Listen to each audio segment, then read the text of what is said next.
सुग्रीव, हनुमान और विभीषण भी प्रभु के साथ पुष्पक विमान में ही सवार थे। जब महर्षि भारद्वाज का आश्रम कुछ दूरी पर रह गया, तब श्री राम ने हनुमान जी से कहा, प्रिय हनुमान, हमें महर्षि भारद्वाज के आश्रम जाना है, परंतु तुम इसी समय नंदीग्राम जाओ और वहां जाकर भरत को हमारे आने की सूचना दे आओ। जो आज्ञा प्रभु। किंतु हनुमान, वहां तुम इस भेष में मत जाना, क्योंकि कभी कभी अचानक खुशी की सूचना भी मनुष्यों के लिए समस्या का कारण भी बन जाती है। इसीलिए तुम भरत के मन की अवस्था जानने के बाद ही अपने वास्तविक रूप में आकर उसे ये शुभ संदेश देना। महर्षि भारद्वाज के दर्शन करने के पश्चात हमें श्रृंगवेरपुर में अपने मित्र निषादराज गुह से भी मिलना है, इसलिए तुम वहीं आकर हमें भरत का संदेश देना। जो आज्ञा प्रभु। इतना कहकर हनुमान जी जय श्री राम का जयकारा लगाते हुए वहां से नंदीग्राम के लिए प्रस्थान कर जाते हैं। इसके बाद देवी सीता और लक्ष्मण सहित श्री राम महर्षि भारद्वाज के आश्रम में पहुंचते हैं। लक्ष्मण, ये तीर कमान यहीं रख दो।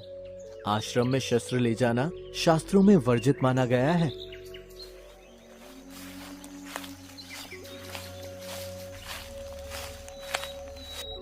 प्रभु राम, आपके दर्शन करते ही आज मेरा सारा तप, तीर्थ और त्याग सफल हो गया प्रभु। नहीं ऋषिवर, आपका स्नेह मुझे यहाँ खींच लाया है। आपके दर्शन करके मैं खुद को धन्य समझता हूँ। आज हम यहीं आपके पास विश्राम करेंगे और भोर होते ही आगे बढ़ जाएंगे। मेरा राज्य मेरी प्रतीक्षा कर रहा है। जैसी प्रभु की इच्छा।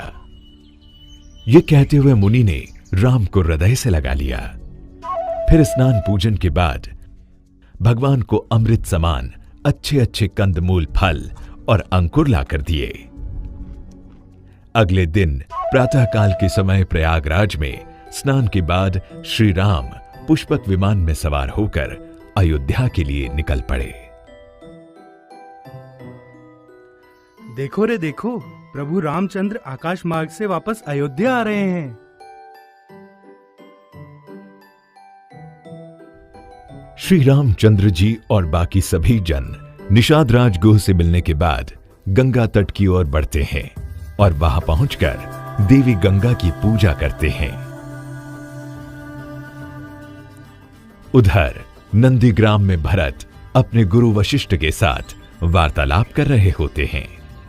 गुरुदेव, भ्राता राम के वनवास की अवधि कुछ ही दिनों में समाप्त होने वाली है, परंतु अभी तक चारों दिशाओं में फैले दूत और हमारे गुप्तचर कोई भी शुभ संदेश लेकर नहीं आया है। यदि उनको आने में विलंब हो गया तो मैं अग्नि समाधि लेकर अपने प्राण त्याग दूंगा। इसलिए हे गुरुदेव, मेरे जाने के बाद और भैया के अयोध्या आने तक मैं अयोध्या का राज आपको सौंपता हूं, क्योंकि शत्रुघ्न अभी छोटा है, वो इतने बड़े राज्य को नहीं संभाल पाएगा। हे भरत, तुम इतना व्याकुल क्यों हो रहे हो?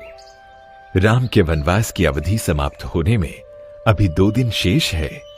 तब तक धीरज धरो। तुम रघुकुल के श्रेष्ठ वीर हो और इस तरह हताश होना तुम्हें शोभा नहीं देता। वीरों को अंतिम समय तक आशा और कर्म का त्याग नहीं करना चाहिए। यही शास्त्रोन्मत और ज्ञानियों का भी मत है। तुम एक क्षत्रिय हो, इसलिए तुम्हें अंत समय से पहले प्राण त्याग सोचने का भी अधिकार नहीं है। गुरुदेव, आप ज्ञानी हैं और ज्ञान की बात करते हैं, परंतु प्रेम और भावना में ज्ञान कहां होता है? मेरा मन तो कह रहा है कि मुझसे कोई गलती हो गई, इसलिए प्रभु मेरे पास नहीं आ रहे हैं। ऐसा लग रहा है मानो उन्होंने मेरा परित्याग कर दिया है। इतने में ही हनुमान जी वहां एक ब्राह्मण के वेश में आते हैं और कहते हैं, हे रघुकुल नंदन, आप निराश ना हो, क्योंकि प्रभु श्री राम बड़े ही दयालु हैं।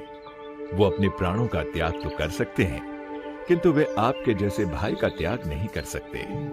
प्रभु श्री राम तो आपको खुद से ज्यादा निर्मल मानते हैं और सदैव सभी से यही कहते हैं कि मेरा भरत तो धर्म का प्रतीक है, जो सूर्य की भांति तीनों लोक में दिव्यमान है। हे ब्राह्मण, हे मधुर वचनों के स्वामी, आप कौन हैं? मैं भी आप ही की तरह प्रभु रामचंद्र जी का सेवक हूं और उन्हीं की आज्ञा से आपके लिए एक संदेश लेकर आया हूं। प्रभु श्री राम माता जानकी सहित भरद्वाज आश्रम तक पहुंच गए हैं और 2 दिन पश्चात वनवास की अवधि पूर्ण होती ही अयोध्या पहुंच जाएंगे। हे ब्राह्मण, क्या आप सच कह रहे हैं? क्या सच में मेरे प्रभु वापस अयोध्या आ रहे हैं? हे ब्राह्मण, आप तो भगवान के स्वरूप हैं, जिन्होंने मुझे प्राण दान दिया है। मेरा प्रणाम स्वीकार करो भगवान। महाराज भरत, आप ये क्या कर रहे हैं? मैं तो आपका सेवक हूं। आपने मुझे पहचाना नहीं। मैं हनुमान हूं। हे अंजनी पुत्र हनुमान, तुमने ये नहीं बताया भाभी कैसी हैं और वो भैया के साथ हैं या नहीं, और मेरा लक्ष्मण कैसा है? सब कुशल से हैं। प्रभु श्री राम ने लंकापति रावण का वध कर तीनों लोगों को उसके भय से मुक्त करवा दिया है। माता जानकी प्रभु राम के साथ आज मां गंगा की पूजा करने रुक गई हैं। गुरुदेव, आपने सुना? भैया अयोध्या वापस आ रहे हैं। मेरी आपसे प्रार्थना है कि ये शुभ समाचार आप स्वयं जाकर माताओं को अभी सुना दीजिए। अयोध्या मिलने की खबर आग की तरह फैल गई। माता जानकी और भाई लक्ष्मण सहित अयोध्या वापस आ रहे हैं और पूरी अयोध्या को दुल्हन की तरह सजा दिया गया। अयोध्या वासियों में अपने प्रिय राम के वापस लौटने का उत्साह और हर्षोल्लास की कोई सीमा नहीं थी। जय श्री राम। अयोध्या के जय सभी माता निवासी सीता। अपने राजा को देखने के लिए सरयू तट पर उमड़ पड़े। सभी मंगल दीप और तिलक से सजी थालियां लेकर प्रभु से मिलने को आतुर नजर आ रहे थे। यशस्वी भव, चिरंजीवी भव। रावण का वध करके तुमने गुरुकुल के यश को तीनों लोकों में और भी बड़ा कर दिया है पुत्र। ये सब आपके आशीर्वाद और दी हुई शिक्षा का प्रताप है गुरुदेव। राम, आदिकाल में मैंने जब परमपिता ब्रह्मा जी के कहने पर रघुकुल का पुरोहित बनने से मना कर दिया था, तब परमपिता ब्रह्मा जी ने मुझसे कहा था, वशिष्ठ, ऐसा अवसर फिर तुम्हें कभी नहीं मिलेगा। इसी कुल में भगवान का अवतार होने वाला है। तब से मैं तुम्हारी प्रतीक्षा कर रहा था। तुम धन्य हो राम। तुम्हारे इस महान पराक्रम के कारण आज मुझे तुम्हारा गुरु होने पर गर्व हो रहा है। वत्स, तुम्हारी कृति पताका युगों युगों तक सुनाई जाएगी। फिर राम तीनों माताओं की ओर चल देते हैं। तीनों माताओं में वो सबसे पहले माता कैकेयी को प्रणाम कर गले लगते हैं और फिर कहते हैं, माता, क्या मेरे लिए 56 भोग बनवाया है? पुत्र, मैं जानती थी कि मेरा राम आते ही मुझसे 56 भोग मांगेगा। माँ, मुझे सबसे अधिक देना। हाँ हाँ, तेरे लिए अलग से रखा है मेरे लाल। फिर वो माता सुमित्रा को प्रणाम करते हैं और कहते हैं, माँ, वन जाते समय बड़ी माँ ने कहा था कि जैसे अभी लक्ष्मण को ले जा रहे हो, उसी तरह लक्ष्मण के संग ही अयोध्या वापस लौटना। देख लो, मैं लक्ष्मण को उसी तरह सकुशल वापस लाया हूँ। बेटे, वो तो तुम्हारी परछाई है। जहाँ तुम हो वो भी वही है। आगे भी तुम जहाँ जाओगे वो तुम्हारे साथ ही जाएगा। इसके बाद श्री राम माता सुमित्रा के गले लग जाते हैं और फिर अंत में अपनी माता कौशल्या के पास आकर उन्हें प्रणाम करते हैं। माँ, बेटे, मेरे लाल, जब जब तुम पर कोई संकट आया है, मैं तो तुम्हारे साथ रह ना सकी, लेकिन अपने मन की आंखों से तुम्हें सदैव देखती रही। माँ, कौन कहता है कि आप संकट के समय मेरे साथ नहीं थी? मैंने तो विपत्ति के क्षण में आपको अपने निकट खड़ा पाया। मेरे शरीर में आपके ही दूध की शक्ति थी, जिसके बल पर मैं सारी विपत्तियों से लड़ता हुआ आपके इन निर्मल चरणों तक पहुंच गया। इसीलिए हे माते, मुझे यही आशीर्वाद दो कि मैं सदा तुम्हारी सेवा करता रहूं। मेरे लाल, मेरे बच्चे, ये तुम क्या कह रहे हो? सभी लोग कहते हैं कि आपका लाल राम भगवान का अवतार है, परंतु मैं तो इतना जानती हूँ कि तू मेरे हृदय का टुकड़ा है। बस मैं तुम्हें इसी तरह निहारती रहूं और मुझे कुछ नहीं चाहिए। राम, जा पहले अपने उस पगले भाई को संभाल। उसने तो तुमसे भी कठोर 14 साल का समय व्यतीत किया है। भरत, भैया, अब स्वयं संभालिए अयोध्या और अपना ये कौशल राज्य। 14 वर्षों से शासन का ये बोझ लिए मैं खड़ा हूं। मैं आपके दर्शनों के लिए आतुर हो चुका था। अगर आपको आने में विलंब हो जाता तो शायद मैं जीवित भी ना रहता।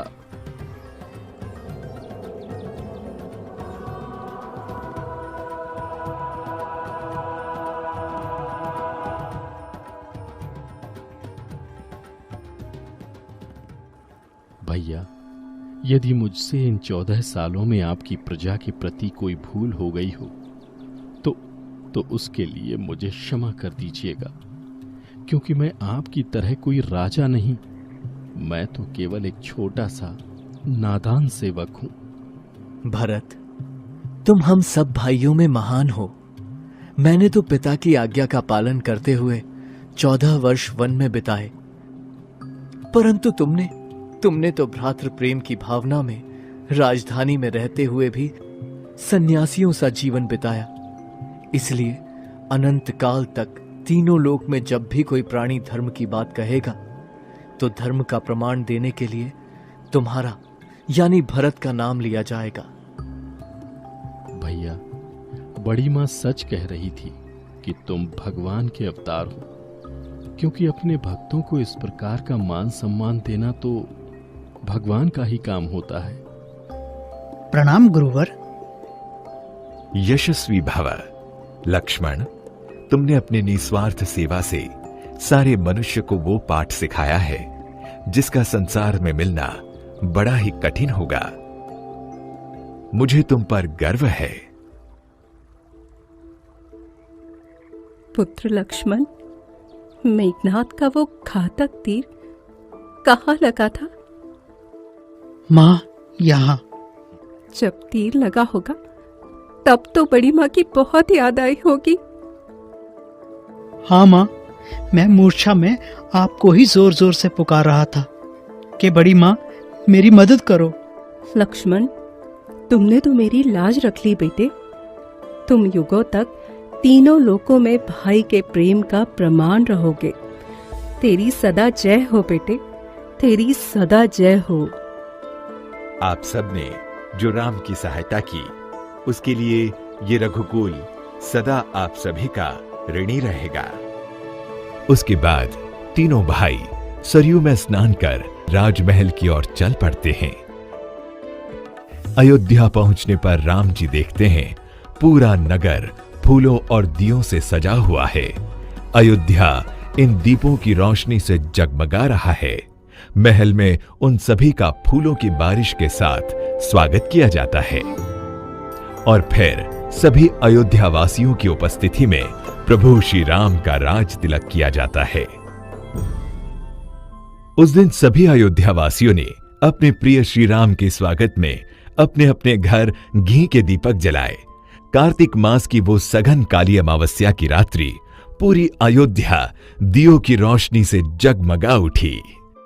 लंका से अयोध्या तक, पृथ्वी से ब्रह्मलोक तक देवताओं ने, मनुष्यों ने, यक्षों ने, गंधर्वों ने, यहां तक कि पशु पक्षियों ने भी भगवान श्री राम के आगमन की सूचना देकर दीपावली मनाकर पूरे भारतवर्ष को ऐसा दिव्य उत्सव दिया जो अक्षुण्य रीति से आज तक मनाया जाता है और आने वाली कई सदियों तक मनाया जाएगा।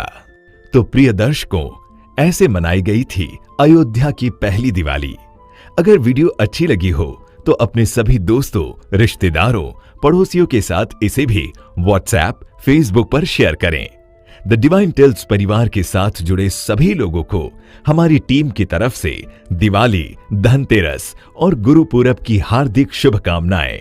उम्मीद है आने वाला साल आपके लिए नई खुशियां और उमंग लेकर आएगा। आज की इस वीडियो में फिलहाल इतना ही। अब हमें दीजिए इजाजत। आपका बहुत बहुत शुक्रिया।